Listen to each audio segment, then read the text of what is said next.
क्या होती है आपकी कॉस्ट एंड आपका प्राइस। ठीक है, तो थोड़ा थोड़ा अंतर है, इनका अंतर अगर आप समझ लेते हैं तो आपको टॉपिक को समझने में बहुत ज़्यादा आसानी होगी और ये समझा हुआ टॉपिक आपके लिए लाइफ लॉन्ग चलेगा, क्योंकि आपका जितनी भी चीज़ें हैं, अगर जीएस की बात करेंगे तो आपकी बहुत सारी चीज़ें हैं, तो वो बहुत सारी चीज़ें आपसे टू द पॉइंट क्वेश्चन पूछते हैं और आप आंसर कर देते हैं। लेकिन आप जब इकोनॉमिक्स की बात करते हैं तो अगर आप प्रीवियस ईयर्स के क्वेश्चंस उठा करके देखें तो आपको ये सारी की सारी चीज़ें टू द पॉइंट नहीं मिलती, थोड़ा सा घुमा करके देंगे, थोड़ा सा सिचुएशन बेस्ड होगा ये क्वेश्चंस, और उसके बाद में आप लोग क्या करोगे, उनको सही करोगे, है ना। तो आज आपके उन्हीं जो नेशनल इनकम से रिलेटेड मैं फिर से एक बार आपका पूरा का पूरा लिख देती हूँ कि आपका क्या क्या था। आप लोगों ने जब नेशनल इनकम पढ़ी थी, आप नेशनल इनकम पढ़ रहे हैं और नेशनल इनकम के बारे में जब आप इतनी सारी चीज़ें जान रहे हैं, यानी कि एक चीज़ होती है आपकी जीडीपी, एक होती है आपकी जीएनपी, एक होती है आपकी NNP of eight market price, और एक होती है एनएनपी एट फैक्टर कॉस्ट। तो दो चार चीज़ें दिमाग में आती ही हैं कि भाई ये मार्केट प्राइस और फैक्टर कॉस्ट में ऐसा क्या डिफरेंस हो गया है जो इसको यहाँ पे इंक्लूड किया गया है। अगर देखेंगे क्या कि आप सभी लोग को पता था GDP is equal to X plus Y था, जहाँ पे एक्स क्या था कि देश में देशवासियों द्वारा किया गया उत्पादन और दी गई सेवा से होने वाली आय, और वाई क्या था, देश में विदेशियों द्वारा किया गया उत्पादन और दी गई सेवा से होने वाली आय। तो आपको समझ में आ गया कि X plus Y is equal to क्या था, आपका जीडीपी था। लेकिन जब आप ग्रॉस नेशनल प्रोडक्ट निकालेंगे तो आप क्या करेंगे, आप इसी जीडीपी में क्या करेंगे, आप जोड़ देंगे z को और माइनस कर देंगे किसको, y को। और अगर इसी को आप थोड़ा और एक्सटेंड करेंगे, जैसे हम लोग मैथ्स में डेरिवेशन फिजिक्स में सॉल्व करते थे, तो आप जीडीपी की जगह पे आप क्या लिखोगे, आप लिखोगे x plus Y plus Z minus Y, जहां पे वाई वाई कैंसिल हो जाएंगे और अल्टीमेटली आपके पास बचेगा क्या, x प्लस जेड, जिसका मतलब क्या हुआ, देश में देशवासियों द्वारा किया गया उत्पादन और दी गई सेवा से होने वाली आय तथा विदेशों में देशवासियों द्वारा किया गया उत्पादन और दी गई सेवा से होने वाली आय, यानी कि x प्लस जेड। x का मतलब भी आपको समझ में आया, z का भी मतलब समझ में आया कि z का मतलब होता है कि हम देशवासी विदेशों में जा करके जो भी इनकम जनरेट करते हैं, जो भी आय करते हैं, और वही हमारी क्या होती है, z होती है। और इसको हम लोग जब ऐड कर देंगे तो हमें पता चलेगी किसकी आय, देश की राष्ट्रीय आय, कैसी, सकल घरेलू सकल राष्ट्रीय उत्पाद प्रदान होगा, आपको प्राप्त होगा। देन आप बात करते हैं किसकी, एनएनपी एक मार्केट प्राइस की। तो मैंने बोला था क्या, जब आप ग्रॉस नेशनल प्रोडक्ट में से डेप्रिसिएशन को, डेप्रिसिएशन यानी कि आपका क्या, जो आपकी मुद्रा का ह्रास होता है या जो गिरावट होती है, उसको जब आप सब्ट्रैक्ट कर देते हैं तो आपको पता चल जाती है क्या, net national product at market price. Market price की करंटली आपके मार्केट में जो भी प्राइस प्रिवेल कर रहे हैं उसके बारे में आप लोग बात करते हैं। डेप्रिसिएशन क्या था कि जब कोई भी भारतीय विदेशों से अपनी आय को लेकर के आएगा, वो किसी और करेंसी में लेके आएगा और आपकी इंडियन करेंसी में जब उसको आप कन्वर्ट करोगे तो जो भी आपका जो करेंसी में चेंज आएगा उसको आप डेप्रिसिएशन बोलोगे, और वही डेप्रिसिएशन आपने क्या किया, सब्ट्रैक्ट कर दिया। देन है आपका क्या, एनएनपी एट फैक्टर कॉस्ट। तो अभी क्या है, मैं सिर्फ आपका लिख रही हूँ ताकि आपको चीजें याद हो जाए।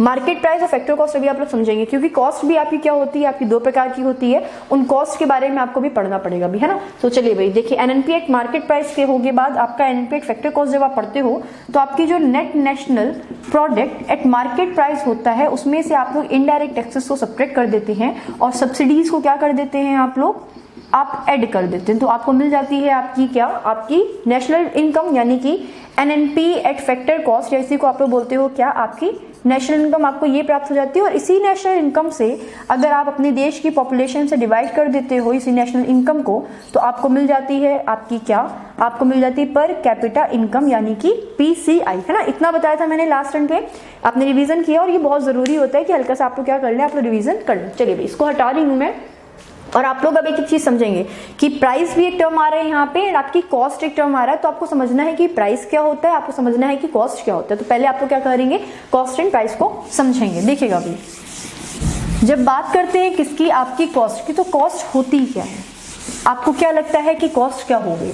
तो कॉस्ट को हिंदी में अगर देखेंगे तो इसको बोलते हैं आप लोग लागत, और जो प्राइस होता है इसको इंग्लिश हिंदी में बोलते हैं आप लोग क्या, मूल्य। तो जब आप लोग कॉस्ट एंड प्राइस में आप लिखते हैं हेडिंग क्या, आपका कॉस्ट एंड प्राइस, तो दोनों में फर्क क्या है। कॉस्ट यानी कि आपकी क्या हुई, पहली बात आपकी लागत, यानी कि जितना आपने क्या लगाया, किसी भी उत्पाद को बनाने में जितना भी पैसा लगाया उसको आपने बोल दिया क्या, लागत, ठीक। और आपका जो प्राइस हुआ इसको आपने बोला क्या, आपका मूल्य, है ना। क्या बोला हम लोगों ने, इसको हम लोग ने अपना बोला क्या, मूल्य बोला। अब क्या होती है कि आपकी जब बात करते हैं कितकी, जब आपकी कॉस्ट की बात करते हैं तो ये जो पूरी की पूरी कॉस्ट होती है, यानी कि ये जो पूरी की पूरी लागत होती है, इसमें आपका क्या आता है, इसमें आपकी आती हैं दो चीजें। एक आता है क्या, आपका उत्पाद का व्यय, यानी कि प्रोडक्शन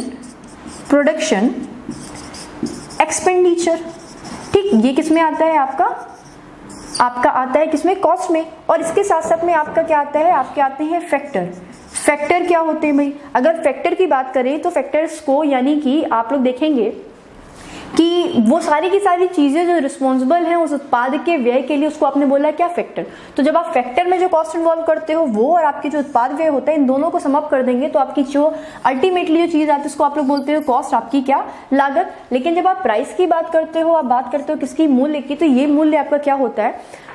ये आपका बेसिकली जो आपकी उत्पादक मूल्य थी या आपकी जो बोलेंगे जो कॉस्ट थी, उस कॉस्ट में अगर आप लोग क्या कर देंगे? इनडायरेक्ट टैक्सेस को और आपके प्रॉफिट को, जैसे कि मैंने कोई चीज को बनाया, कि सपोज करिए मैंने ये मार्कर बनाया, तो इस मार्कर को बनाने में, उत्पाद करने में इसको जितने भी एक्सपेंसेस आए वो एक्सपेंसेस मैंने लिए, और उस एक्सपेंसेस के साथ साथ में मैंने क्या कर दिया कि आप बोलोगे क्या? आपका जो मूल्य होता है या प्राइस होता है, आप इसको इस तरीके से कुछ समझेंगे कि जो आपकी प्रीवियस आपने क्या निकाली थी? जो आपकी कॉस्ट, यानी कि आपका उत्पाद का व्यय, यानी कि प्रोडक्शन एक्सपेंडिचर, और प्लस आपके जो फैक्टर्स होते हैं वो, उसके साथ साथ में आपके क्या कर देते हो आप लोग? Indirect tax.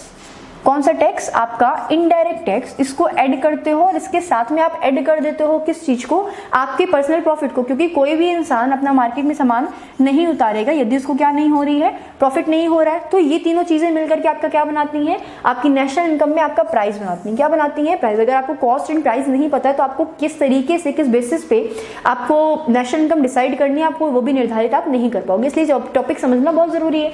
आपको समझ में आया कि कॉस्ट क्या होती है और आपकी प्राइस क्या होती है। अभी क्या है कि जब आपकी कभी भी किसी भी देश की जब आप जीडीपी निकालते हैं, यदि आप किसी देश की जीडीपी निकाल रहे हैं कॉस्ट पे, तो कॉस्ट पे जो निकाली गई जो जीडीपी होती है वो क्या होती है?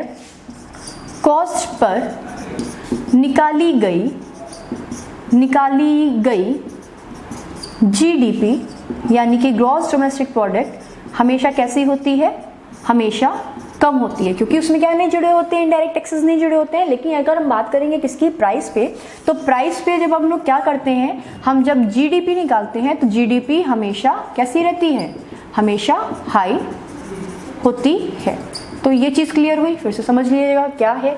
अभी आपको ये कॉस्ट जो मैंने फैक्टर टर्म यूज किया, अभी आपको और अच्छी तरीके से समझ में आएगा कि अभी तो उत्पाद का व्यय, यानी कि ये मार्कर अगर मैंने बनाया, फिर समझ लीजिएगा, ये मार्कर मैंने अगर बनाया तो इस मार्कर को बनाने में इसकी जो बॉडी है प्लास्टिक की या फाइबर की, वो बॉडी इसकी प्लास्टिक की लगेगी। इसके अंदर जो आप इंक यूज करते हो वो लगेगा। उस इंक को आप डालते जिस रिफिल में हो वो रिफिल, वो सारी की सारी चीजें इसी की है सिर्फ, यानी कि इस प्रोडक्ट की। लेकिन जब इस प्रोडक्ट को हम लोग बना रहे थे तो उस प्रोडक्ट को बनाने के दौरान में हम लोगों ने, किसी ना किसी ने तो बनाया होगा, सपोज मैंने ही बनाया है ये मार्कर, तो इसको मेरा लेबर, जो मेरी वेजेस हैं वो लगेंगी। तो वो वेजेस भी इसमें इंक्लूड होती हैं, आपकी कॉस्ट में इंक्लूड होती हैं। यानी कि आपका जो फैक्टर होता है इस प्रोडक्ट को बनाने का, प्लस जिस रूम में हम बैठ करके इसको बना रहे हैं, सपोज इसको शेप देनी है, इसको बंद करना है, इसकी सीलिंग करनी है, तो आपकी इलेक्ट्रिसिटी भी यूज हो रही है, और जहां पे हम लोग बैठे हैं वहां पे भी हम लोग इलेक्ट्रिसिटी यूज कर रहे हैं। तो ये सारी की सारी चीजें जो है वो मिल करके आपका क्या करती हैं? आपका डिसाइड करती है या इफेक्ट डालती है किसके ऊपर? आपकी कॉस्ट पे, प्रोडक्ट की कॉस्ट पे। तो मैंने बोला क्या, जो कॉस्ट होती है, जो लागत होती है, वो क्या होती है? आपका प्रोडक्ट का एक्सपेंडिचर प्लस उसके साथ में जितने भी फैक्टर्स जुड़े होते हैं जो उस प्रोडक्ट को बनाने के लिए रिस्पॉन्सिबल होते हैं, वो सारी की सारी चीजों को अगर आप इंक्लूड कर देंगे तो आपका क्या मिल जाएगा? आपका कॉस्ट मिल जाएगा। और जब बात करते हैं प्राइस की, तो इस प्राइस में जो हमने क्या पढ़ी? कॉस्ट पढ़ी, यानी कि आपकी कॉस्ट, प्रोडक्ट का एक्सपेंडिचर प्लस उसके साथ में जो फैक्टर्स लगे थे उनका एक्सपेंडिचर। तो वो चीजों के साथ में अगर आप इनडायरेक्ट टैक्सेस को और आप इसको प्रॉफिट को भी अर्न कर लोगे, जोड़ लोगे, ऐड कर लोगे, तो आपका प्राइस समझ में आता है, प्राइस निकल के आता है। अब क्या होता है कि ये तो था बहुत बेसिक चीज है कि आपने कॉस्ट एंड प्राइस के बारे में समझा। अभी आपने समझने की जो कॉस्ट होती है ये भी आपकी दो प्रकार की होती है यार, दो टाइप्स की होती है। एक होती है आपकी फैक्टर कॉस्ट और दूसरी होती है आपकी मार्केट कॉस्ट, है ना। तो पहले इन दोनों को समझते हैं। इसका मैं हटा रही हूँ, अभी आपको समझ में आया होगा। पहले सिर्फ समझेंगे किसके बारे में? कॉस्ट के बारे में। देखिए भाई, अब जब आपने कॉस्ट के बारे में बात कर ही ली है तो समझेंगे क्या। देखिए, ये देखिए, आपने समझा कॉस्ट। अभी आपने देखा क्या, जो कॉस्ट होती है ये कितने टाइप की होती है? आपकी दो प्रकार की होती है। एक होती है आपकी फैक्टर कॉस्ट, जिसपे आपने क्या किया था, जिसपे आपने अपनी net national product at factor cost निकाली थी। एंड दूसरी हो गई आपकी कौन सी कॉस्ट? आपकी मार्केट कॉस्ट। अब जब फैक्टर कॉस्ट और मार्केट कॉस्ट की बात करेंगे सिंपली, तो आपका क्या होता है कि जितनी भी आपकी फैक्टर कॉस्ट होती है, जैसे कि मैंने बोला क्या कि आपके हुए वेजेस उस प्रोडक्ट को बनाने में फैक्टर्स है ना, आपकी इलेक्ट्रिसिटी, यानी कि ये क्या है, जब आपने बनाया था आपने इसको जोड़ा था, प्लस आपका रेंट कि जब वो प्रोडक्ट का जब आप रॉ मटेरियल लेके आ रहे थे, रॉ मटेरियल बेशक है आपका क्या रॉ मटेरियल, तो जब आप ये सामान लेकर के आ रहे थे तो उसमें जो भी आपका रेंट इन्वॉल्व हो रहा था वो भी आपका किस में आएगा, ये सारा का सारा फैक्टर्स हैं आपके किसी एक प्रोडक्ट को बनाने में, तो ये सारे के सारे क्या हो गए आपके फैक्टर कॉस्ट होगा। और क्योंकि ये लोग क्या होते हैं, ये आपका फैक्ट्री में निर्मित करे जाते हैं या बनाए जाते हैं, इसलिए इनको क्या बोलते हैं, फैक्ट्री कॉस्ट भी बोलते हैं, इनको बोलते हैं आपका फैक्ट्री प्राइस। अब आप लोगों ने सुना होगा टीवी में आपका बहुत ज्यादा क्लब फैक्ट्री का आपका एडवर्टीजमेंट आता है, बोलते हैं एट फैक्ट्री कॉस्ट, यानी कि फैक्ट्री को में बनाने में जो प्राइस आपका निर्धारित होता है निकल करके आता है उसको आप लोग फैक्ट्री कॉस्ट बोल देते हो या फैक्ट्री प्राइस भी बोल देते हो। वो सारी की सारी चीजें क्या है, जो प्रोडक्ट बनाया आपने उस प्रोडक्ट का जो रॉ मटेरियल आया, उसमें जो रेंट आया, उसको लाने ले जाने में जो भी एक्सपेंसेस किए आपने, जो भी इलेक्ट्रिसिटी यूज करी, जो भी वेजेस दिए आपने, वो सारी की सारी चीजें मिल करके जब कॉस्ट जो निर्धारित करते हैं, जो बनाते हैं, उसको आप लोग बोलते हो फैक्टर कॉस्ट या फैक्ट्री कॉस्ट। ठीक है, अब क्या होता है जब आप देखोगे किसके बारे में, जब आप मार्केट कॉस्ट के बारे में देखोगे तो ये क्या होता है, इस फैक्ट्री कॉस्ट में जो आपने अभी निकाला, यानी कि आपकी जो फैक्ट्री कॉस्ट होती है, इस फैक्ट्री कॉस्ट में अगर हम लोग क्या करें, हम लोग ऐड कर दें आपका क्या सारे के सारे इनडायरेक्ट कॉस्ट। कौन सी कॉस्ट, आपकी इनडायरेक्ट कॉस्ट, इनडायरेक्ट टैक्सेस आप लिख सकते हैं, तो आपकी क्या निकल आएगी, आपकी मार्केट कॉस्ट निकल जाएगी, यानी कि सारे के सारे जो इनडायरेक्ट टैक्सेस थे हमने उसमें इंक्लूड कर दिए हैं, एक्साइज ड्यूटी, आपकी कस्टम ड्यूटी, ये सारी की सारी चीजें। कस्टम ड्यूटी अगर आपका अदर किसी कंट्री में, अदर स्टेट में अगर आप जा रहे हैं तो आपकी जो ड्यूटी लगती है वो सारी की सारी। हाल ही में अभी आपका जीएसटी बना दिया गया तो इनको सबको एक साथ में लेके आया गया है, तो आपके जो ब्रांचेस हैं या बोलेंगे जो बोलेंगे बेस बना दिए गए सबके अलग अलग, वो चीज अलग होगी। बेसिक समझने के लिए आपने देखा क्या, जो मार्केट कॉस्ट होती है कि अल्टीमेटली जब आपका प्रोडक्ट मार्केट में उतरेगा तो उसमें क्या होता है, पहले तो फैक्ट्री कॉस्ट होती है, क्या होती है आपकी जो आपने फैक्ट्री कॉस्ट निकाली वो फैक्ट्री कॉस्ट, उसमें आपने अगर सारे के सारे इनडायरेक्ट टैक्सेस को इंक्लूड कर दिया तो आपकी क्या बन जाएगी, आपकी मार्केट कॉस्ट बन जाएगी। अच्छा, इसको क्या बोलते हैं, इस मार्केट कॉस्ट को आपका, क्योंकि क्या होता है आपका फैक्ट्री से निकल रहा होता है तो बोलते हैं कि इसमें सारे के सारे इनडायरेक्ट टैक्सेस भी इंक्लूड हो जाते हैं। अगर बात करें किसकी, इंडिया की, तो आपके जब इंडिया में जब नेशनल इनकम को बनाया जाता है, देखा जाता है या निकाला जाता है तो आप किस पे निकालते हैं, नोट लिख लेंगे क्या, जैसे कि आप लोग देख भी चुके हैं पहले ही कि इंडिया में national income factor cost per निकाली जाती है। ठीक, निकाली जाती है, ये सबको पता है ना। तो ये चीजें या ये टॉपिक आपका क्लियर हो। अभी इसके बाद क्या है, आपका जो दो चीजें थी मैंने बताया था, आपका जो कॉस्ट था और कॉस्ट के साथ में प्राइस था। अभी आपको प्राइस भी समझना है तो प्राइस भी क्या करेंगे, समझेंगे। और ये प्राइस समझने के लिए आप लोग क्या करेंगे, पहले इसका एक स्क्रीनशॉट लेंगे, इसको हटा बना लीजिए। सिंपल सी चीजें हैं, भाषा नहीं आनी है आपको, सिर्फ चीजें दिमाग में क्लियर होनी चाहिए कि आपका कॉस्ट क्या होता है, आपका प्राइस क्या होता है। तो आपने कॉस्ट और प्राइस में दोनों में फर्क देखा था, डिफरेंस देखा था क्या, कि जब आप प्राइस को लेते हो तो उसमें आपका जो कॉस्ट प्राइस होता है, आपका जो इनडायरेक्ट टैक्सेस होता है, प्लस आपका प्रॉफिट होता है, उन सारी चीजों को आप ऐड कर लेते हो तब आपका प्राइस निकलता है। लेकिन जब आप कॉस्ट की बात करते हो तो उसमें प्रोडक्ट का जो एक्सपेंडिचर होता है प्लस आपके जितने भी फैक्टर्स हैं उनको भी जब आप ऐड कर लोगे तो वो सारा का सारा फैक्टर कॉस्ट हो जाएगा, पूरा का पूरा कॉस्ट हुआ। अब ये जो कॉस्ट था ये भी आपका दो प्रकार का हो गया, एक हो गया आपका फैक्टर कॉस्ट, एक हो गया आपका मार्केट कॉस्ट। फैक्टर कॉस्ट में आपने क्या किया, जो भी आपके वेजेस, इलेक्ट्रिसिटी, रेंट था, आपका जो प्रोडक्ट का रॉ मटेरियल जो लेके आए थे, वो सारी की सारी चीजें जितने में आई वो चीजें, और उसके साथ में बोला गया कि फैक्टर कॉस्ट आपका क्या निकल आया, फैक्ट्री प्राइस निकल आया। फैक्ट्री से निकलने वक्त में आपका प्रोडक्ट कितने का था, लेकिन जैसे ही वो मार्केट में पहुंचा तो मैं ऐसे ही मार्केट में नहीं सेल करूंगी। मार्केट में क्लियरेंसेस के लिए आप इतने सारे इनडायरेक्ट टैक्सेस होते हैं, वो भी इनको भी क्या कर दोगे, इंक्लूड कर दोगे। तो आपके फैक्ट्री कॉस्ट में अगर आप इनडायरेक्ट टैक्सेस को इंक्लूड कर दोगे तो आपका निकल आएगा मार्केट कॉस्ट। और प्राइस में इसलिए नहीं बोल रही क्योंकि इसमें मैंने अभी प्रॉफिट ऐड नहीं किया। और आपको पता है कि जब इंडिया की बात करी जाती है तो इंडिया में जो आप नेशनल इनकम निकालते हैं वो हमेशा फैक्टर कॉस्ट पे निकालते हैं। अब देखिए, आपने समझा कॉस्ट के बारे में, अभी क्या समझेंगे आप, प्राइस के बारे में समझेंगे। देखिए भाई, कॉस्ट की जगह में आप लिखेंगे क्या, प्राइस। और देखिएगा प्राइस भी आपका ठीक इसी प्रकार से आपका दो प्रकार का होता है ना, आपने समझ लिया। तो आप देखो प्राइस कितने प्रकार का होता है। ये रहा आपका प्राइस, जो कि क्या था आपका, आपकी कॉस्ट प्लस इनडायरेक्ट टैक्सेस और प्लस आपका प्रॉफिट था, है ना। तो आप जब प्राइस को देखते हो तो ये प्राइस भी आपका होता है दो तरीके का, एक होता है कांस्टेंट प्राइस और एक होता है आपका कौन सा, आपका होता है करंट प्राइस। कौन सा आपका, करंट प्राइस। बोलते नहीं at constant prices, at current prices. तो ये इन दोनों में फर्क क्या है, ये दोनों चीजें हैं क्या, तो आप समझेंगे क्या। देखिए भाई, जब आप कांस्टेंट प्राइसेस की बात करते हैं, सपोज करिए अभी ईयर चल रहा है 2000 18 और आपका कांस्टेंट प्राइस की यानी कि हमने इसको क्या बोला कि जितना भी इन्फ्लेशन हुआ जब आपने कंपेयर किया पिछले सालों से प्रीवियस ईयर से, तो आपने क्या किया, आप लोग इसमें एक बेस ईयर मान लेते हैं। सपोज कीजिए कि हमारा जो बेस ईयर है वो 2004 एंड 5 है, तो जब हमने 2004 एंड 5 को हमने बेस ईयर माना तो उस ईयर से आप कंपेयर करके आपने बोला कि सारी की सारी चीज़ें जो प्राइस है वो हमारे कांस्टेंट प्राइस अफेक्टेड है, यानी कि जो हमारा ईयर था यानी कि 2004 एंड 5 ये हमारा क्या था, आधार वर्ष था, हमारा बेस ईयर था। कौन सा ईयर था ये, आधार वर्ष था, है ना। तो ये जो आधार वर्ष था, इस आधार वर्ष से इस करंट ईयर यानी कि किसमें, आपका करंट ईयर यानी कि 2018 में आने के दौरान में जो भी आपका इन्फ्लेशन आया उस इन्फ्लेशन को कंसीडर नहीं किया जाता और आपका जो बेस ईयर होता है, आपका बोला जाता है जो 2004-5 था, उसके आधार पे आप क्या नहीं करते हो, आप प्राइसेस निकालते हो। तो आपका ये वाला जो प्राइस होता है, आप बोलते हो कांस्टेंट प्राइस के आधार पे आप दिया क्या है, चेंजेस आए, है ना। अब आप खुद सोचिए, अब इसको मैंने यहाँ पे एग्जाम्पल क्यों बोला, पहले आप क्या करेंगे, कांस्टेंट प्राइस को आपने समझा है, अगर आप करंट प्राइसेस की बात करेंगे तो जो हाल में चल रहे हैं, जो अभी चल रहे हैं, जो बोलेंगे प्रिवेलिंग होते हैं, क्या होते हैं, प्रिवेलिंग प्राइसेस जो होते हैं वो सारे के सारे आपके कौन से होते हैं, आपके करंट प्राइसेस होते हैं। अभी देखिए, जैसे मैंने 2018 का ही क्या लिया, एग्जांपल लिया। अब देखिएगा, इधर समझिएगा एक चीज को बहुत अच्छी तरीके से क्लियरली, कि आपके देश में, जैसे अभी मैं इन्फ्लेशन नहीं बताऊंगी क्योंकि इन्फ्लेशन जब आप पढ़ोगे इसके टॉपिक के बाद भी इन्फ्लेशन होगा, पहले आप कॉस्ट प्राइस करंट प्राइस वगैरह समझ लोगे अच्छी तरीके से, टैक्सेस वगैरह समझ लोगे, उसके बाद आप आगे पहुंचोगे, इनकम समझ लोगे, देन आप पहुंचोगे आपके किसमें, आपकी अनएम्प्लॉयमेंट भी पढ़ना है, आज आप अनएम्प्लॉयमेंट भी पढ़ोगे। ये सारी सारी चीजें पढ़ने के बाद आप पहुंचोगे आपके बेसिकली बोला जाएगा क्या, आपके इन्फ्लेशन में, क्योंकि इन्फ्लेशन एंड बिजनेस साइकिल में आपकी बहुत सारी चीजें आएंगी जो आपको प्रीवियसली अगर ये सारी चीजें नहीं पता तो आप वो चीजें नहीं समझ पाओगे ना।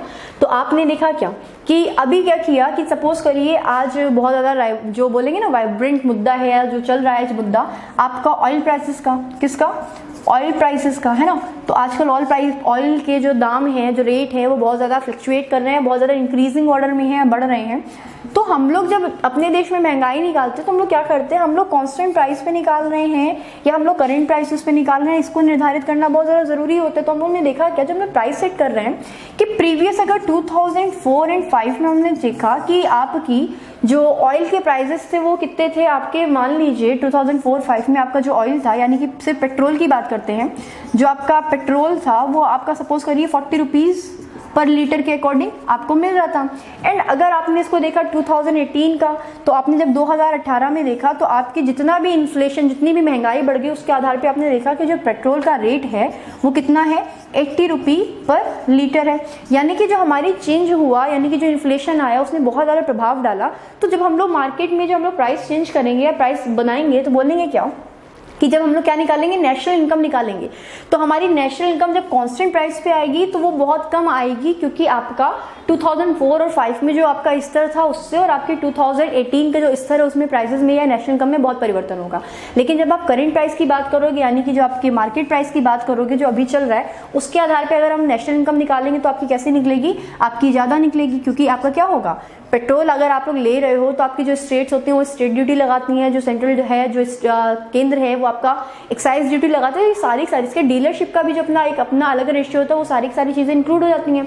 तो बोला गया क्या कि जब आप कांस्टेंट प्राइस पे अगर आप नेशनल इनकम को क्या कर रहे हो, नेशनल इनकम काउंट कर रहे हैं, अगर आप लोग किस पे आप कर रहे हो, कांस्टेंट प्राइस पे, तो वो कैसे निकलेगी, वो हमेशा कम निकलेगी। और अगर आप देखोगे आप किस पे, आप करंट प्राइस पे अगर आप नेशनल इनकम देखो तो वो कैसे निकलेगी, आपकी ज़्यादा निकलेगी। तो करंट प्राइस का बेसिकली मुद्दा यही है कि करंट प्राइस जो प्रिवेलिंग ईयर होता है, जैसे 2018, उसके आधार पे ही हम निकालेंगे। लेकिन जब आप कांस्टेंट प्राइस पे निकालोगे आपकी नेशनल इनकम, तो कोई संबंधित ईयर आप बेस ईयर बना लोगे।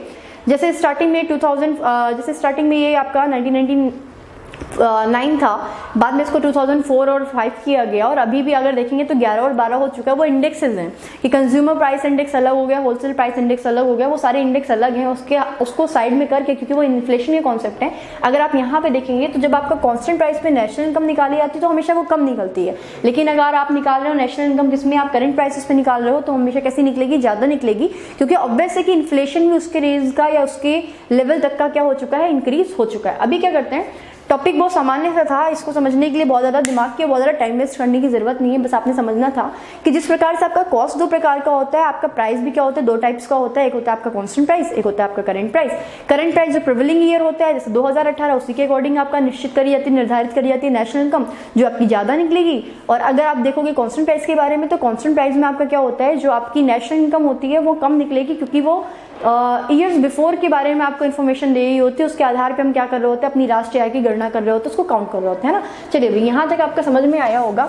अब क्या होता है, इसके अलावा भी कुछ चीज़ें होती हैं, जैसे कि अगर आपने कॉस्ट पढ़ लिया, आपने प्राइस पढ़ लिया, क्योंकि सारी की सारी चीज़ें आपने पढ़ी थी, आपने फैक्टर कॉस्ट भी समझा, उन चीज़ों को, छोटी छोटी चीज़ों को एसएससी क्या करता है, लैंग्वेज फॉर्म में, जैसे आपने यहाँ पे फैक्टर कॉस्ट लिख दिया, तो एसएससी क्या करेगा, उसमें भाषाओं को जोड़ने की बहुत ज़्यादा कोशिश करेगा।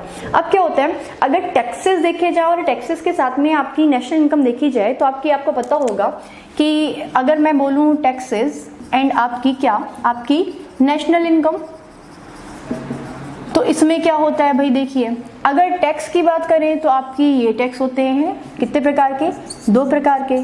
एक होते हैं आपके डायरेक्ट टैक्सेस और एक होते हैं आपके कौन से टैक्सेस, आपके इनडायरेक्ट टैक्सेस, है ना।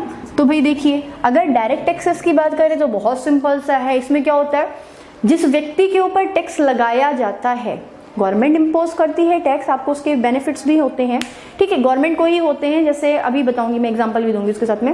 अगर मैंने बोला डायरेक्ट टैक्सेस के, तो सपोज करिए अगर मेरे ऊपर डायरेक्ट टैक्स लगाया जा रहा है, तो अगर ये डायरेक्ट टैक्स मैं ही पे करती हूँ, ठीक, यानी कि जिस इंसान के ऊपर कर लगाया जा रहा होता है, अगर वही इंसान टैक्स को पे कर रहा है, तो ये हुआ आपका कौन सा टैक्स, आपका डायरेक्ट टैक्स। अगर आप बोलेंगे इसके एग्जांपल, तो आपका डायरेक्ट टैक्स के एग्जांपल होंगे आपका कौन सा टैक्स, आपका इनकम टैक्स, आपका कॉर्पोरेट टैक्स, कौन सा टैक्स, आपका कॉर्पोरेट टैक्स। इनकम टैक्स यानी कि आपका आयकर, है ना, और आपका जो कॉर्पोरेट टैक्स होता है यानी कि आपका कौन सा टैक्स, आपका संगठन कर, है ना। ये सारी के सारे क्या होते हैं, आपके डायरेक्ट टैक्स के होते हैं। इवन देन आपका बोलेंगे क्या, आपका जैसे आपका वेल्थ टैक्स होता है, ये भी किस में आता है, आपका डायरेक्ट टैक्स में आता है ना। तो वेल्थ टैक्स भी कैसा हुआ आपका, आपका संपत्ति कर, ठीक, इसको भी आप लोग क्या बोलोगे, संपत्ति कर, ये आपका वेल्थ टैक्स हुआ और ये आपका डायरेक्ट टैक्स की कैटेगरी में आएगा। क्योंकि अगर मेरा सपोज करिए मेरी कोई मकान है, तो उस मेरे मकान के ऊपर अगर मैं बोलूँ कि टैक्सेस लगा रही हूँ, जैसे हाउस टैक्स आ रहा है, वाटर टैक्स आ रहा है, सीवर टैक्स आ रहा है, ये सारे के सारे टैक्स अगर नाम मकान मेरे है तो मैं ही पे करूंगी ना। ऐसा तो नहीं है कि मैं किसी और को बोल दूंगी कि भाई आप मेरी जगह पे, आप मेरे बिहाफ पे आप टैक्स कर दीजिए, या मैं किसी और से वसूलने की कोशिश करूंगी। इसीलिए आपका क्या होता है, जैसे वो मकान मालिक, वो आपके लैंडलॉर्ड्स जो अपने घर में बोलते हैं क्या, पेइंग गेस्ट रखते हैं, तो उनके घरों में कमर्शियल टैक्स लगता है। क्यों लगता है, क्योंकि वो इनकम कर रहे हैं अपने घर का एरिया यूज करके, और उस इनकम के ऊपर भारत सरकार या राज्य सरकार क्या लगाती है, टैक्स लगाती है। तो वो टैक्स, यानी कि अगर कमर्शियल टैक्स लगाया गया किसी ओनर के घर में, तो वो क्या करेगा, अपना टैक्स का बर्डन ट्रांसफर कर देगा किसी और के ऊपर, यानी कि अपने पेइंग गेस्ट के ऊपर। और तब आपके पेइंग गेस्ट से जो कर वसूला जाएगा, तो उसको आप लोग क्या बोलोगे, आप बोलोगे इनडायरेक्ट टैक्स। तो बेसिकली क्या है कि जब आपके ऊपर टैक्स लगाया जाता है और आप ही पे करते हैं, तो वो हुआ आपका कौन सा टैक्स, डायरेक्ट टैक्स। लेकिन जब आपके ऊपर टैक्स लगाया गया और आपने अपने टैक्स का बर्डन किसी और के ऊपर ट्रांसफर कर दिया, तो उसको बोला गया इनडायरेक्ट टैक्स, है ना। तो अगर डायरेक्ट टैक्स की बात, मेरे अकाउंट में मेरी सैलरी आई है ना, तो अगर मेरी सैलरी आई है, उस पर जो इनकम टैक्स लग रहा है, तो अपने आप से कट रहा है ना वो। ऐसा तो है नहीं कि मैं किसी और के ऊपर ट्रांसफर कर दूं कि सैलरी मेरी है, पर ट्रांसफर या टैक्स जो है वो आपकी सैलरी से कटेगा, ऐसा कुछ भी पॉसिबल नहीं। मेरी सैलरी के ऊपर लगने वाला टैक्स मेरे ऊपर ही है, और मैं इसको ट्रांसफर नहीं कर रही किसी अदर पर्सन के ऊपर। लेकिन जब आप बात करते हैं इनडायरेक्ट टैक्सेस की, तो आपका जब इनडायरेक्ट टैक्स जो होते हैं, सिंपल, मुझ पे लगाया गया टैक्स अगर मैं किसी और के ऊपर ट्रांसफर कर दूं, मेरे टैक्स का बर्डन मैं किसी और के ऊपर ट्रांसफर अगर करती हूं, तो उसको आप बोलते हो इनडायरेक्ट टैक्स। जैसे कि आपका एक्साइज ड्यूटी, कौन सी ड्यूटी, आपकी एक्साइज ड्यूटी। भाई एक्साइज ड्यूटी यानी कि उत्पादन कर, उत्पादन कर या आबकारी कर भी बोलते हैं। जैसे कि आपका मैंने पार्ले जी की फैक्ट्री स्थापित करी, अब पार्ले जी की जो फैक्ट्री मैंने स्थापित करी, जैसे आप लोग इनडायरेक्ट टैक्स बोल रहे थे ना, कि आपने क्या किए, आपने उसको ऐड कर दिया किसमें, आपने आपकी जो कॉस्ट बताई थी मैंने आपको, तो उसमें आपने जब प्राइस पढ़ा था, तो प्राइस में आपके क्या होते हैं, इनडायरेक्ट टैक्सेस इंक्लूड हो जाते हैं। तो आपको बोला गया क्या कि मैंने अगर पार्ले जी बनाया, तो वो जो पार्ले जी मैंने बनाया हुआ है, उस पार्ले जी को बनाने में मैंने बहुत सारे लोगों को हायर किया, उन लोगों ने मिलकर के बल्क में प्रोडक्शन किया। अब उन लोगों को जब मैंने बल्क में प्रोडक्शन किया, उन लोगों को मैंने सैलरी दी, तो उनकी सैलरी में से इनकम टैक्स कटेगा, और जो हमने बनाया है सामान, इतने सारा एक्सपेंसेस जिसमें लगाया है, वो टैक्स का बर्डन हम अपने ऊपर नहीं रखने वाले, वो हम वसूल करने वाले हैं उन सारे के सारे कस्टमर से, जो अपने पैकेट का जो प्राइस वैल्यू है या प्राइस जो है एमआरपी है, तो उस एमआरपी को देख करके जो आपको प्राइस को जो पे करेंगे, सपोज आपका जो 4 रुपए का पार्ले जी का, या I don't know exactly the rate जो चल रहा है आज का पार्ले जी का, मान लेते हैं आपका पहले 4 रुपए का आता था, तो उस 4 रुपए के पार्ले जी में जो इनडायरेक्ट टैक्सेस होते थे, जो एक्साइज ड्यूटी थी, वो आपकी पहले से ही ऐड कर ली जाती थी। तो वो ऐड करके जब आप लोग खरीदते थे तो आपने क्या किया, अपनी एक्साइज ड्यूटी जो आपके ऊपर लगाई गई, यानी कि मुझ पर लगाई है, उसका बर्डन हमने किस पे दे दिया, हमने कस्टमर्स पे दे दिया। तो इस तरीके से क्या होता था कि जब अपने टैक्स का बर्डन आप किसी और के ऊपर डाल देते हो, वो सारा का सारा क्या हो जाता है, आपका इनडायरेक्ट टैक्स होता है। तो अभी आपको मैंने एक्साइज ड्यूटी बताई, एक्साइज ड्यूटी के साथ साथ में आप लोग बोल सकते हो आपका जो टोल टैक्स देते हो, टोल टैक्स यानी कि जब आप लोग सड़क पे चलते हैं तो सड़कों में आप लोग देते हैं ना टैक्स, तो उसको बोलते हैं टोल टैक्स। ठीक,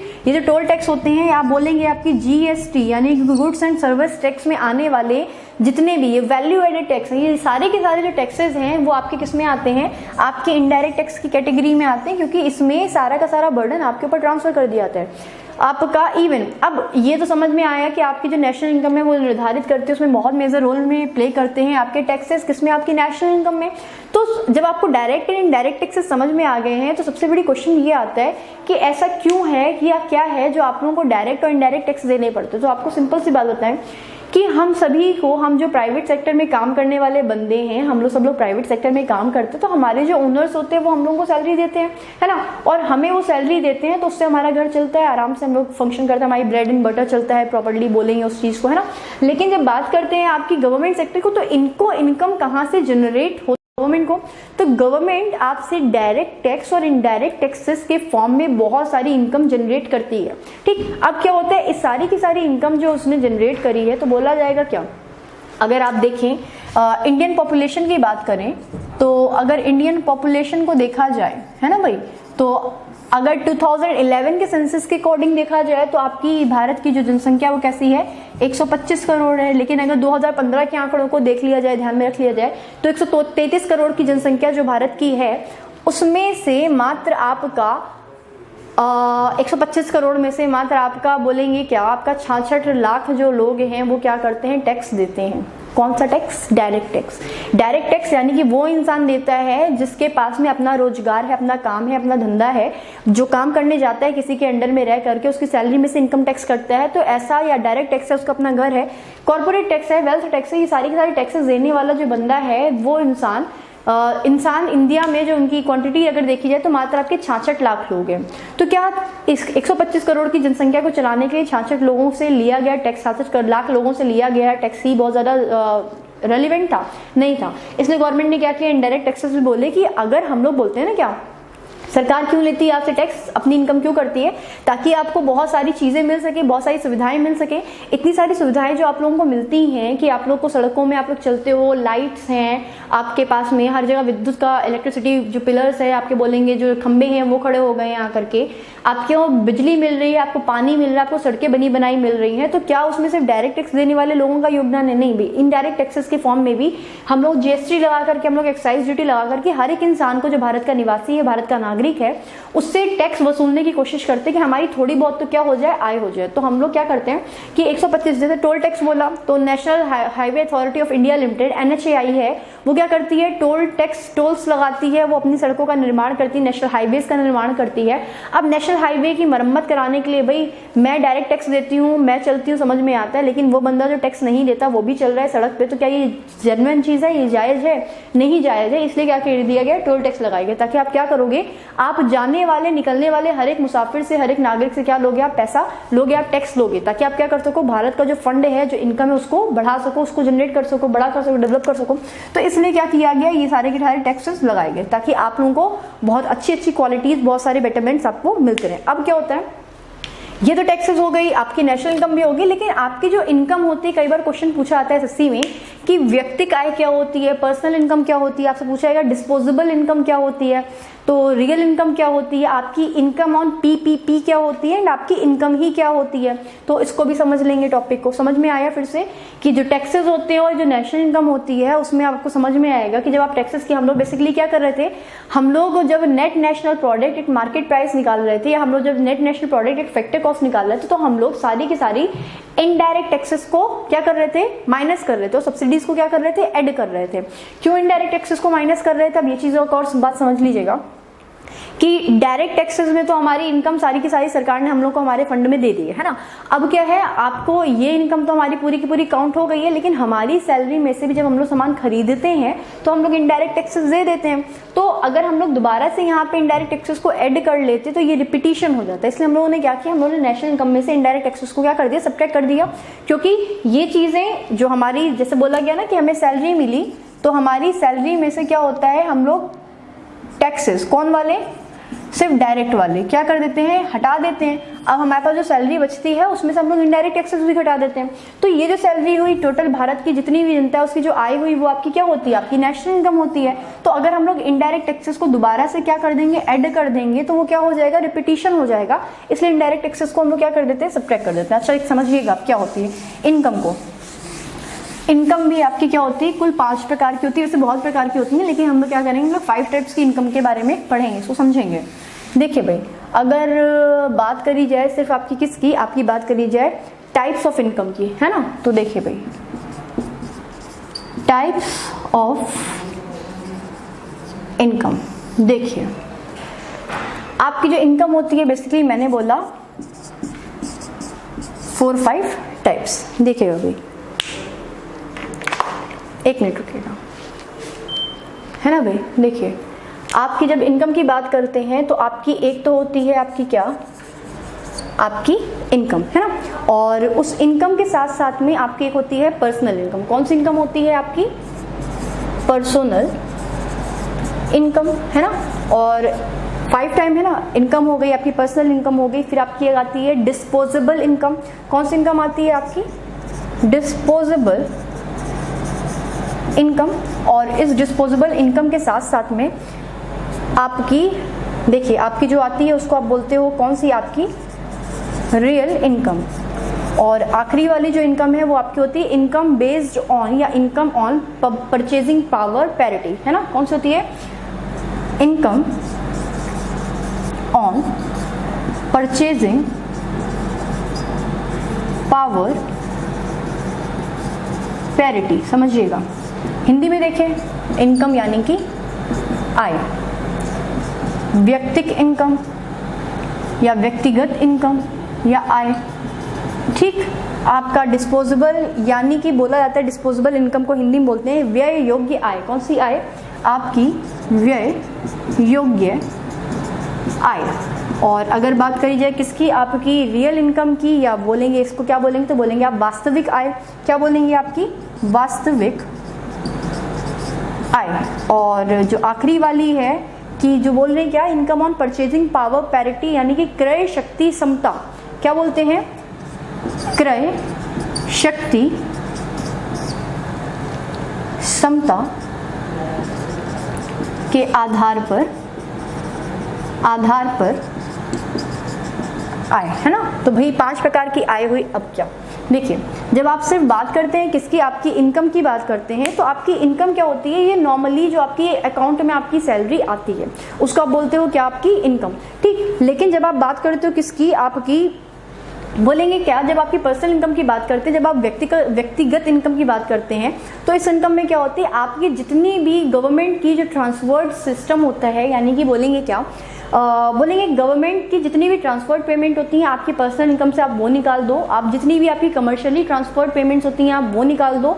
और उसके बाद जो भी आपकी इनकम बचती होती है तो उसको आप बोलते हो कौन सी इनकम, आपकी पर्सनल इनकम। तो बोलोगे क्या कि आपकी जो इनकम होती है, आय होती है, वो आपकी साधारण आय होती है।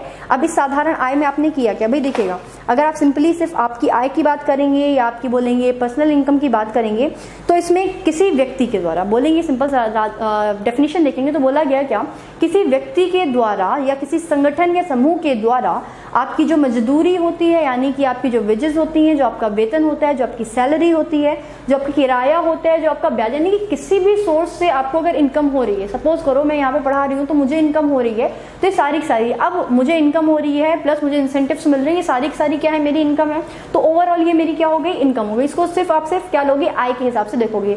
वो आपका वो किसी भी तरीके से आ रही है वो आपका मैटर नहीं करता, लेकिन आपके पास अल्टीमेटली अगर पैसा आ रहा है, चाहे वो किसी संगठन को मिल रहा हो, चाहे वो किसी व्यक्ति को मिल रहा हो, चाहे वो किसी समूह को मिल रहा हो, चाहे वो वेतन हो, चाहे वो मजदूरी हो, चाहे वो ब्याज हो, चाहे वो कैपिटल गेन हो, वो सारा का सारा क्या है, आपकी इनकम है। तो इसको आपने बोल दिया क्या, आपकी इनकम। लेकिन जब बात करते हैं किसकी, आपकी व्यक्तिगत इनकम की, यानी कि आपकी पर्सनल इनकम की, तो आपकी पर्सनल इनकम क्या होती है, क्या होता है, जब आप राष्ट्र की बात करते हैं तो आप लोग क्या करते हैं कि राष्ट्र के जितने भी लोग होते हैं उन लोगों की अकाउंट्स में पहुंचने वाली जो आय होती है या इनकम होती है उसको आप लोग बोलते हैं उनकी कैसी इनकम, उनकी व्यक्तिगत इनकम। और ये जो उनकी व्यक्तिगत इनकम होती है, इस व्यक्तिगत इनकम की अगर आप लोग बात करेंगे तो इसमें क्या होती है, इसमें कुछ मदें ऐसी होती हैं जिनको जोड़ा जाता है और कुछ मदें ऐसी होती हैं जिनको क्या कर दिया जाता है, घटा दिया जाता है।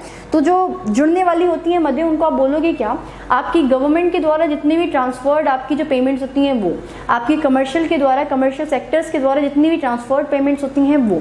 उसके अलावा आप लोग क्या करते हो, जितने भी सरकार द्वारा जो ब्याज होते हैं, जो भुगतान होते हैं, इनको भी आप लोग क्या करते हो, जब आप ऐड कर लेते हो तो आपकी क्या होती है, ये बोला जाता है कि आपकी पर्सनल इनकम निकल रही है। कैसे निकल रही है, व्यक्तिगत आय निकल रही है। लेकिन अगर आप बात करोगे कुछ घटने वाली आयों की तो आप लोग बोलोगे क्या कि कंपनियों के द्वारा या संगठनों के द्वारा जितने भी आपके क्या होते हैं, कॉर्पोरेट टैक्सेस होते हैं, जो कर होते हैं, उनको अगर आप सब्ट्रैक्ट कर दो किसमें से, आपकी इनकम में से, तो आपकी क्या निकल आएगी, आपकी पर्सनल इनकम निकल आएगी, व्यक्तिगत आय निकल आएगी। ये आपको व्यक्तिगत थी, यानी कि कहीं से भी आ रही थी, कितनी भी आ रही थी, अभी आपने ना सरकार को कुछ दिया है, ना आपने किसी व्यक्ति को कुछ दिया, किसी को कुछ नहीं दिया है, आपके पास जो भी पैसा है वो आपकी क्या है, आय है। ठीक, अगर इसको बहुत अच्छे तरीके से समझेंगे तो राखी पे भी अगर बहनों को कुछ भाइयों के द्वारा पैसा मिलता है तो वो पैसा मिलता है, उनकी क्या होती है, अल्टीमेटली इनकम होती है, वो चाहे किसी भी सोर्स से किसी भी तरीके से जनरेट करी गई हो। जब पर्सनल इनकम की बात करते हैं, उस पर्सनल इनकम में हम लोग क्या करते हैं कि हम लोग जो बाकी चीज़ होती है उन इनकम्स को कलेक्ट करने के बाद में जो हमने एफर्ट्स डाले उनको आप क्या कर देते हो, सब्ट्रैक्ट कर देते हो, हटा देते हो, तो वो आपकी कैसी हो जाती है, आपकी पर्सनल इनकम हो जाती है। लेकिन अगर बात करेंगे डिस्पोजेबल इनकम की या व्यय की आय की बात करेंगे कि आप बोलेंगे कि व्यय योग्य आय है, तो आपकी जो इनकम हो रही थी, तो आपने की जो पर्सनल इनकम होती है, उस पर्सनल इनकम में से अगर आप सारे के सारे डायरेक्ट टैक्सेस को हटा देंगे तो आपकी क्या मिल जाएगी, आपकी डिस्पोजेबल इनकम मिल जाएगी, है ना। तो डिस्पोजेबल, यहाँ पे आपका काम किसका होता है, आपका नेशन का काम होता है। किसका काम होता है, आपका राष्ट्र का काम होता है कि आपकी सैलरी आपके अकाउंट में अगर पहुंच रही है तो उसमें सरकार ने क्या करके रखा है, अपनी जितनी भी देनदारी है तो वो सारी की सारी दे दी है, किसमें, आपकी पर्सनल इनकम में। ठीक, लेकिन जब डिस्पोजेबल इनकम की बात करी जाती है तो आपकी जो पर्सनल इनकम होती है, उस पर्सनल इनकम में से अगर आप लोग सब्ट्रैक्ट कर दे, घटा दें क्या, आपके डायरेक्ट टैक्सेस। कौन से टैक्सेस, आपके डायरेक्ट टैक्सेस। तो ये वाली जो इनकम हो जाएगी आपकी कैसी हो जाएगी, आपकी डिस्पोजेबल इनकम हो जाएगी, यानी कि व्यय योग्य आय हो जाएगी। बात करें रियल इनकम की, तो आपकी रियल इनकम क्या होती है, तो रियल इनकम समझने के लिए आपने समझना है क्या कि जब व्यय योग्य आय में से आप लोग क्या करते हैं, जब आपकी जो डिस्पोजेबल इनकम होती है उस इनकम में से आप लोग, यानी कि आपने डायरेक्ट टैक्सेस निकाल दिए हैं, डायरेक्ट टैक्स निकालने के बाद में अब जो पैसा आपके हाथ में है उसको अगर आप मार्केट में जाके खर्च करते हो, उसमें से आप सारे के सारे इनडायरेक्ट टैक्सेस को सब्ट्रैक्ट कर देते हो, तो आपकी कौन सी मिलती है, आपकी जो इनकम मिलती है वो मिलती है आपकी कैसी, आपकी रियल इनकम, यानी कि वास्तविक जो आय होती है आपके पास, आपको वो मिलती है। अगर बात करेंगे किसकी, आपकी income on the basis of purchasing power parity, तो सबसे पहले आप समझेंगे किसको, आप समझेंगे पीपीपी को, यानी कि परचेजिंग पावर पैरिटी को अगर आप समझेंगे तो ये क्या है, देखिए बेट, बेसिकली आपका जो ये पीपी का जो ये मॉडल बनाया गया है, ये आपका वर्ल्ड बैंक और आईएमएफ के द्वारा क्या किया गया है, जनरेट किया गया है। इसमें क्या करे जाते हैं, बेसिकली किसी देश की किसी दूसरे देश के साथ में जो भी आपके ट्रांजैक्शंस होते हैं, जो भी आपके ट्रेड होते हैं, उनके आधार पे आपकी क्या कर दी जाती है, एक करेंसी सेट कर दी जाती है। क्या कर दी जाती है, एक करेंसी सेट कर दी जाती है। अब ये जो करेंसी सेट करी जाती है बेसिकली ये ऑल ओवर वर्ल्ड में किस में चलती है, आपकी डॉलर में चलती है। किस में चलती है, आपकी डॉलर में चलती है। तो ये डॉलर में सेट करी हुई करेंसी क्या होती है, हम लोग बनाते हैं एक बकेट। क्या बनाते हैं, बकेट्स बनाते हैं। ये जो बकेट्स होती हैं या जो आपकी बाल्टियां होती हैं या बोलेंगे एक टोकरा होता है। अब इस टोकरे के आधार पर हम लोग क्या करते हैं कि अगर सिर्फ यूएसए की बात करी जाए तो यूएसए क्या करता है, उस बकेट के आधार पे, उस डॉलर करेंसी के आधार पे किसी चीज़ को खरीदने के लिए, सपोज करिए मैंगोज को खरीदने के लिए, कि अगर हम $1 खर्च करते हैं तो हम लोग क्या करते हैं, हम लोग सिर्फ एक मैंगो ले पाते हैं, खरीद पाते हैं। ठीक, लेकिन अगर इंडिया में देखा जाए तो आप क्या करोगे, आप इंडिया में अगर देखोगे तो आप वो उस $1 के हिसाब से आपके पास जो आपका प्रिवलिंग रेट चल रहा है यानी कि 72 रुपये चल रहा है, आप यहाँ पे करोगे, आप एक मैंगो के स्थान पे आप 2 kg ऑफ क्या कर लोगे, आप मैंगोज खरीद लोगे। यानी कि अगर परचेजिंग पावर पैरिटी के अकॉर्डिंग देखी जाए तो इंडिया जो है आपका वर्ल्ड की जीडीपीज में 3rd प्लेस पे आता है। फर्स्ट में आपका यूएसए आता है, यूनाइटेड स्टेट्स ऑफ अमेरिका आता है। ये मैंने एग्जांपल दिया था, इसका रियल लाइफ से कोई भी लेना देना नहीं है ना। और अगर बात करी जाए चाइना की तो चाइना 2nd नंबर पे और इंडिया जो है आपका 3rd नंबर पे है। यानी कि क्रय शक्ति क्षमता के आधार पे आपके पास जो इंडिया है उसको अगर आपने कंपेयर किया, जो बकेट है जिसके आधार पे आप एक टोकरा भर सामान खरीदने के लिए आप इतने पैसे पे करते हो, अगर एक टोकरा सामान खरीदने के लिए यूएसए को ज़्यादा पैसे पे करने पड़ रहे हैं और इंडिया को पे कम करना पड़ रहा है पैसा, तो इंडिया की जो इनकम है वो ज़्यादा हो रही है और आपका जो यूएसए उसकी इनकम कैसी हो रही है, उसकी इनकम कम हो रही है। लेकिन अगर देखा जाए रियल टाइम में तो आपका जो अमेरिका है या बोलेंगे आपका जो यूएसए है वो परचेजिंग पावर पैरिटी के आधार पर आपकी विश्व की जितनी भी अर्थव्यवस्थाएं हैं, विश्व की जितनी भी इकोनॉमीज हैं, उनमें कौन सा प्लेस रखता है, उसमें 1st प्लेस रखता है। 2nd प्लेस पे है आपका कौन सा, चाइना, एंड 3rd प्लेस पे आपका कौन सा है देश, इंडिया। यानी कि इंडिया में आप कम पैसे दे करके भी आप बहुत सारा सामान क्या कर सकते हो, परचेज कर सकते हो, खरीद सकते हो। ये एवरेज में देखा जाता है, ये किसी एक जगह के बारे में नहीं देखा जाता कि आप सिर्फ मुंबई को कंसीडर करोगे, आप सिर्फ दिल्ली को कंसीडर करोगे। तो इंडिया के देश में कोने कोने में जहाँ जहाँ पे भी जो भी सामान आप इंडियन करेंसी में देते हो और इस करेंसी का अगर आप कंपेरिजन करें डॉलर से तो आप कितना सामान खरीद लेते हो। सपोज हम लोग ऑयल की ही बात कर रहे हैं तो अभी हम लोग देखेंगे कि $1 10 रुपए या 10 रुपए के आधार पे हम लोग क्या कर रहे हैं, 1 लीटर पेट्रोल खरीद पा रहे हैं। लेकिन अगर यूएसए में इसको कंपेयर करेंगे तो उसमें वो क्या होगा, वो आपका ज़्यादा निकल सकता है ना। तो इस चीज़ के आधार पे आप लोग परचेजिंग पावर पैरिटी को समझते हो। खैर अभी क्या था, ये इनकम का टॉपिक है। आपसे अगर पूछा जाएगा वाला कि ये जो इनकम होती है ये कौन सी होती है, इसको समझ लीजिएगा। आपकी जो पर्सनल इनकम होती है, आपकी जो व्यक्तिगत आय होती है, उसमें से अगर आप इनडायरेक्ट टैक्सेस को क्या कर देंगे, डायरेक्ट टैक्सेस को क्या कर देंगे, अगर आप सब्ट्रैक्ट कर देंगे जो आपके अकाउंट में आई है, जो कट के ही आई है, उसको आप लोग बोलते हो क्या, आपकी डिस्पोजेबल इनकम। व्यक्तिगत आय पर्सनल इनकम कौन सी होती है, राष्ट्र द्वारा निर्धारित होती है कि किस व्यक्ति को गवर्नमेंट की जितनी भी मदें हैं, जो आपकी कमर्शियल सेक्टर की जितनी मदें हैं, उनको हटाने के बाद, उनको जोड़ने के बाद में जो भी आपकी आय जनरेट होती है, इनकम जनरेट होती है, उसको बोलते हो आप लोग कौन सी, आपकी पर्सनल इनकम बोलते हो। इनकम यानी कि किसी भी सोर्स के थ्रू आपको कैसी भी आय मिल रही है उसको आपने बोला अल्टीमेटली क्या, इनकम। उसमें भी आपने ना डायरेक्ट टैक्स जोड़ा है ना इनडायरेक्ट टैक्स जोड़ा है।